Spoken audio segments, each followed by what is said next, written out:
శక్తివంతమైన ఆరాధన తర్వాత ఏముండాలి చెప్పనా? బలమైన అగ్ని అభిషేకం దిగి రావాలి. ఆరాధన టార్గెట్ అది. ఓ పాట స్పీడ్గా ఓ పాట స్లోగా పాడటం కాదు ఆరాధన అంటే.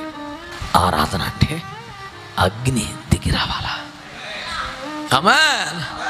అగ్ని దిగి వస్తే ఏం జరుగుతుంది తెలుసా? ఈడెళ్ళి ఆడి మీద పడిపోయి ఆడేళ్ళు ఆడి మీద పడిపోయి అలాగ ఉండదు. అగ్ని దిగి వస్తే ఒక లోతైన పశ్చాత్తాపం ప్రజల్లో వస్తుంది. అప్రయత్నంగా కన్నీరు గారుస్తారు, తమ పాపాలు ఒప్పుకుంటారు, దేవుని ఎదురు సరి చేసుకుంటారు. వారి సంఘములో అగ్ని రగిలిను, అది వారి భక్తిహీనతను కాల్చివేసిన. అది అగ్ని అంటే. అంత ప్రచండమైన సుడిగాలి ఒక్కసారి వచ్చి మన మీద పడి కదలకుండా ఎలాగ ఉంటాం? మరీ చమత్కారం కాకపోతే కదలిక సహజం, కదిలింపబడుట వాస్తవం. దేవుని శక్తి చేత మనిషి నిండిపోయి ఆనంద సంతోషాలు దుబ్బి దబ్బిబ్బయి ఆరాధించడం సహజం. కానీ ఉద్రేకపూరితమైన చర్యలు ఉండవు.